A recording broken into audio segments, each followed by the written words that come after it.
अनुसार डीएड वालों को नियुक्ति देनी है। हम केवल वही कह रहे हैं जो सुप्रीम कोर्ट कह रही है। क्या हमारी मांग इतनी बड़ी है कि सरकार को आकर के आज उनसे बात करते नहीं बन रही है?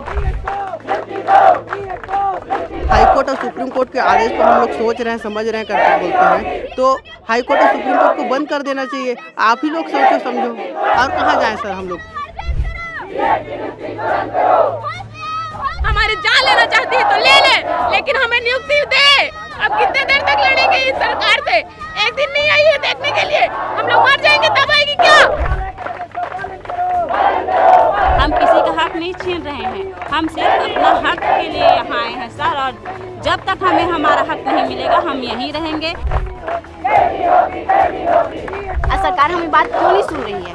इतनी संवेदनशीलता है तो हमारे लिए क्यों संवेदनशीलता नहीं है सरकार की? अगर आपने मिर्ज़ापुर वेब सीरीज देखा होगा तो उसमें मुन्ना भैया का एक डायलॉग है, बुरा लगता है जब आप योग्य हों और लोग आपकी योग्यता ना पहचाने। कुछ ऐसा ही किस्सा इन दिनों छत्तीसगढ़ में हो रहा है और बेरोजगारी तो चरम पर है छत्तीसगढ़ में, पूरे देश में। लेकिन किस्सा यहाँ पे कुछ अलग है। और जो मेरे पीछे आप तैरते देख रहे हैं ना बैनर पोस्टर लेके, ये कोई और नहीं बल्कि नौकरी की मांग को लेकर है। ये डीएड अभ्यर्थी हैं जो लोग लगातार 2 अक्टूबर से धरना प्रदर्शन कर रहे हैं, सरकार को जगाने की कोशिश कर रहे हैं कि भैया आप तो दे दो नौकरी, नियुक्ति दे दो। और इस बार ये लोग फिर से यहाँ पे हैं। भैया फिर नया तरीका अपनाए हैं, जागेगी सरकार? आपको लगता है कि ये नया तरीका है? हम तो ऐसे रोज नहा रहे हैं, लेकिन कहाँ थी ये पुलिस प्रशासन जो है? हमको तो विवश होना पड़ता है यहाँ आकर के इस प्रकार से तालाब में नहाना। तब क्यों नहीं आती है पुलिस प्रशासन, क्यों नहीं भेजती है शासन? हम तो रोज ही पिछले 7 दिन से ऐसी हमारी माताएं बहनें ऐसी पड़ी हुई हैं, उनके लिए कोई शौच व्यवस्था नहीं है, कोई लेटरिन बाथरूम नहीं है, कुछ भी। तो क्यों उस समय दिखाई नहीं देती है? हम किस मांग को लेकर के आए हैं? वही जो सुप्रीम कोर्ट ने कहा है, आदेशित किया, हाई कोर्ट ने आदेशित किया है कि प्राथमिक शिक्षक पर डीएलएड वालों का अधिकार है। जो बीएड वाले अवैध रूप से उनको नियुक्ति मिल गई थी उनको बाहर करना है, और केवल जो सुप्रीम कोर्ट के आदेशानुसार डीएड वालों को नियुक्ति देनी है। हम केवल वही कह रहे हैं जो सुप्रीम कोर्ट कह रही है। क्या हमारी मांग इतनी बड़ी है कि सरकार को आकर के आज उनसे बात करते नहीं बन रही है? क्या वो सोच रही है क्या वो सुप्रीम कोर्ट से बड़ी है? क्या आप बताएंगे कि सुप्रीम कोर्ट के बाद कोई ऐसी संस्था है, कोई ऐसा कोर्ट है जहां हम जा करके बोल सके कि हम इस प्रकार से कोर्ट के बाद लड़ने के बाद भी, जीतने के बाद भी आज हम सत्याग्रह कर रहे हैं, आंदोलन कर रहे हैं, धरना प्रदर्शन कर रहे हैं, हम न्याय यात्रा रैली निकाल रहे हैं, न्याय की भीख मांग रहे हैं? अब बता दें हम किनके पास जाए? हम सरकार से हाथ जोड़ के निवेदन करते हैं। हम भी चाहते हैं ये जो नवरात्रि का पर्व है, दशहरा का पर्व है, अपने घर के साथ, अपने परिवार वालों के साथ मनाएं, लेकिन सरकार अभी तक ऐसी कोई भी पहल नहीं की है कि हमको लगे कि हम चले जाएं। अभी नवरात्रि का पर्व चल रहा है, नारी शक्ति की बात कहती है सरकार, लेकिन वर्तमान में ऐसी कुछ भी नहीं दिख रही है कि नारी शक्ति की बात उनकी जो है सार्थक सिद्ध हो सके। नारी शक्ति कही जाने वाली हमारी माताएं बहनें आज इस प्रकार से आकर के इस वीरान भूमि पर, इस तालाब पर, इस गहरे तालाब पर आकर के आज जल सत्याग्रह कर रही है, धरना प्रदर्शन कर रही है। तो कहाँ गई वो नारी शक्ति? क्या इनका अधिकार नहीं है कि वो अपने घर के साथ अपना त्योहार मनाएं, अपने बच्चों के साथ, अपने परिवार के साथ खुशियां मनाएं? क्या सरकार कह सकती है कि हम अभी के अभी हम तत्काल आपके लिए कुछ करेंगे? तो सरकार क्यों नहीं आ रही है? हमारा इतना ही निवेदन है, अगर बात हमारी पहुंच रही है, हमने तो लाखों प्रयास किए सरकार तक बात पहुंचाने की, अभी तक नहीं सुनी है। अगर अब सुन ले रही है तब भी हमारा कोई निवेदन नहीं, हम इसी को गंगा जल मान करके, गंगा स्नान करके यहीं से हम निकल जाएंगे। सर हमारे लिए थोड़ी सहानुभूति रख दे, हम कोई बाहर के नहीं है, हम भी छत्तीसगढ़ के इंसान हैं। फिर भी क्यों शायद सरकार हम लोगों से, डीएड वालों से अनजान है? केवल हमारा यही है कि सौतेलापन व्यवहार न करें। हमने भी आपको, आपके पक्ष के लिए सारा कुछ किया, थोड़ी रहम हमारे लिए भी कर दे सर। केवल यही निवेदन है, सुप्रीम कोर्ट के आदेश का पालन कर दे। सुप्रीम कोर्ट की दिक्कत ये देखिए, ये बड़ा इंटरेस्टिंग है क्योंकि इनकी जगह बीएड वालों की नियुक्ति मिली है तो उनका भी तो घर परिवार चल रहा है। अगर उनको हटा के आपको अगर नौकरी देते हैं तब तो उनके यहाँ, उनके पेट पर भी लात होगी। सर उसको कलेक्टर बना दो, हमारा अधिकार बस चाहिए।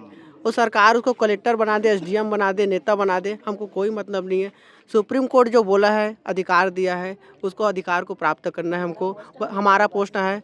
और सरकार इतना हितैषी है तो उसको कुछ भी बना दे, हमारा अधिकार बस मिलना चाहिए।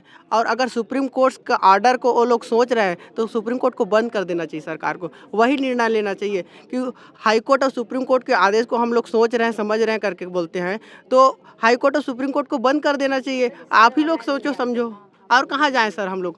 क्या बताएं? देखिए अलग अलग लोग हैं, अलग अलग कहानियां हैं, और ये इतने लोग दिख रहे हैं क्योंकि प्रशासन ने इनको इतने लोगों को ही उतरने की परमिशन दी है। अगर आगे देखेंगे ना, सैकड़ों की संख्या में, हज़ारों की संख्या में अभ्यर्थी हैं यहाँ पे। महिलाएं भी हैं, शादीशुदा हैं, कुछ लोगों की शादी भी नहीं हुई है। अलग अलग लोग, अलग अलग कहानी अगर सुनेंगे ना तो दिल पसीज जाएगा आपका भी। कहाँ से आई मैम? कुछ देर पहले मैं आपको रोता हुआ देख रहा था। सर मैं कोरबा से आई हूँ मैं सर। सर हम लोग बस यही चाह रहे हैं कि हम लोग 8 दिन से यहाँ मतलब बैठे हुए हैं, कोई नेता कोई मंत्री हमारी सुध नहीं ले रहे हैं। आज हम यहाँ तक ही पहुँच पाए हैं। कल ये कौन सी सरकार रहेगी? कल हम पूरे डूब जाएंगे सर। अगर हमारी नियुक्ति पूरी नहीं हुई तो हम यहीं जान दे देंगे। अच्छा ये बताइए, कितने समय से आपने तैयारी की, कितना पैसा खर्चा हुआ? सर 2-3 साल से लगातार संघर्ष करके माँ बाप गरीब हैं सर, जैसे तैसे करके पैसे भेजते थे। बिलासपुर में रहकर पढ़ाई की हूँ मैं, लेकिन अब ऐसा आ गया है कि हम क्या मुँह लेके जाएंगे सर यहाँ से। हम एक माँ पिता की आशा है कि मेरी बेटी आएगी तो नियुक्ति लेके आएगी, लेकिन आज हमको 1 हफ्ते हो गए। 1 हफ्ते तक सरकार क्यों नहीं सुन रही है सर? सरकार क्यों गूंगी बहरी बनकर बैठी है? क्या हम लोग उसकी बेटियां नहीं हैं? क्या हमारी आवाज़ उन तक नहीं पहुंच रही है? क्यों नहीं पहुंच रही है? क्यों इतना गूंगी बहरी बनकर बैठी है? हमारा दुख उनको क्यों नहीं दिखाई दे रहा है? बस मैं यही पूछती हूँ कि हम लोगों ने क्या गलती कर दी है जिसकी सजा आज हमें इस जल में उतर कर देने पड़ रहे हैं। आज हमारा आधा शरीर भीगा है, कल पूरा शरीर भीग जाएगा सर। कल पूरा जितनी भी माताएं आई हैं, जितनी बहनें आई हैं, सब इस जल में डूब कर अपना जान दे देंगी, तभी ये सरकार जागेगी क्या? तभी हमारी जान लेकर मानेगी क्या? हमारी जान लेना चाहती है तो ले ले, लेकिन हमें नियुक्ति दे, हमें नियुक्ति दे। हम लोग ने बहुत थक चुके हैं सर। अब कितने देर तक लड़ेंगे इस सरकार से? इतना दिन हो गया, 8 दिन हो गया, एक दिन उसको समय नहीं मिला, एक दिन नहीं आई है देखने के लिए, एक दिन क्यों समय नहीं मिला उसको? हम लोग मर जाएंगे तब आएगी क्या? हमारे अंतिम संस्कार में आएगी क्या? देखिए स्वाभाविक, इतने दिन से प्रदर्शन कर रहे हैं लेकिन एक सरकारी नुमाइंदा इनसे बातचीत करने के लिए नहीं। आप कहाँ से आए हो मैम? जी मैं जांजगीर चांपा जिला केरा गांव से आई हूँ सर। जैसा कि आपने कहा कि बीएड वालों को निकाल दिया जाएगा तो क्या होगा, है ना? तो सर मैं आपसे कहना चाहती हूँ कि बीएड और डीएड अलग अलग कोर्स होता है सर, और डीएड जो है वो प्राइमरी के लिए होता है। बीएड वालों को लेक्चरर पोस्ट और 6 to 8 उनका रहता है ना? तो ऐसे तो 12वीं वाले भी इसमें टॉप किए हैं सर, तो क्या उनको भी जॉब दे देना चाहिए? नहीं ना। तो ये डिप्लोमा का ही अधिकार होता है सर, जिसमें गलत तरीके से बीएड वालों को नियुक्ति मिला है, और उनके नियुक्ति पत्र में मेंशन था कि कोर्ट का जो ऑर्डर आएगा उसको हम फॉलो करेंगे और नियुक्ति दिया जाएगा। तो जब कोर्ट का ऑर्डर आ चुका है तो आज सरकार क्यों चुप बैठी है? क्यों चुप बैठी है? क्यों हमें हमारा हक नहीं दे रही है? हम किसी का हक नहीं छीन रहे हैं, हम सिर्फ अपना हक के लिए यहाँ आए हैं सर, और जब तक हमें हमारा हक नहीं मिलेगा हम यहीं रहेंगे। आज तो पुलिस प्रशासन ने हमें रोक लिया है, कितने दिन तक रोकेगी? हम सभी बहनें जाएंगे और ऐसे ही जैसा हमसे बन पड़ेगा अपने अधिकार के लिए हम वो करेंगे। देखिए योग्यता की बात है, मैं इसीलिए कहा ना कि मुन्ना भैया का वो डायलॉग है कि भाई बुरा लगता है जब आप योग्य हों और लोग आपकी योग्यता न पहचाने। ये मैम शादीशुदा हैं, आप कहाँ से आई हो मैम? सर मैं कोरबा से आई हूँ। मैं अपने बच्चों को घर में छोड़ के आई हूँ, बुजुर्गों को छोड़ के आई हूँ। बच्चों के हवाले बुजुर्ग हैं, बुजुर्गों के हवाले बच्चे हैं। उनकी भी हालत ऐसी नहीं है कि मैं उनको छोड़ के आती, लेकिन मैं अपना राम कहानी नहीं सुनाऊंगी। हमारा अधिकार है, हमारी नियुक्ति। आपका बहुत अच्छा सवाल है कि डीएड वालों का भी घर परिवार है, जिस तरह हमारा घर परिवार है, बीएड वालों का भी घर परिवार है, लेकिन इतनी ही संवेदनशीलता तो हाई कोर्ट सुप्रीम कोर्ट को भी होगी। हम तो उनसे ज़्यादा बुद्धिजीवी नहीं हैं, उनसे ज़्यादा पढ़े लिखे नहीं हैं। जब वो फैसला दे दिए हैं तो वो सही ही किए होंगे। क्या आप, मैं या सरकार सुप्रीम कोर्ट हाई कोर्ट से बड़ी है? नहीं है सर। तो उन्होंने जब फैसला किया है तो कुछ सही और गलत किया है कि नहीं किया है? सही किया है उन्होंने, तो भी हम क्यों यहाँ खड़े हुए हैं? आज सरकार हमें बात क्यों नहीं सुन रही है? इतनी ही संवेदनशीलता है तो हमारे लिए क्यों संवेदनशीलता नहीं है सरकार के मन में?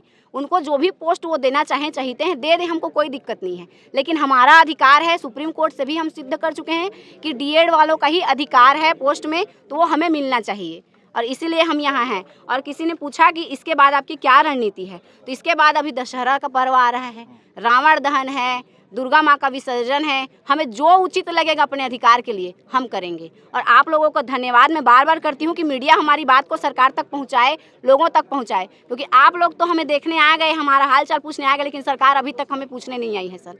तो धन्यवाद। डीएड को देखिए ये जितना है ना अलग अलग कहानी है, और देखना बड़ा महत्वपूर्ण होगा कि इस पूरे मामले में होता क्या है, क्योंकि एक तरफ उनका परिवार भी है, एक तरफ इनको भी नियुक्ति देना है। सरकार इस पर कैसा कार्रवाई करती है ये देखना बड़ा महत्वपूर्ण है। इस पूरे खबर की डिटेल हम आपको लगातार बताते रहेंगे और भी खबरों के लिए हमारे छत्तीसगढ़ के साथ में।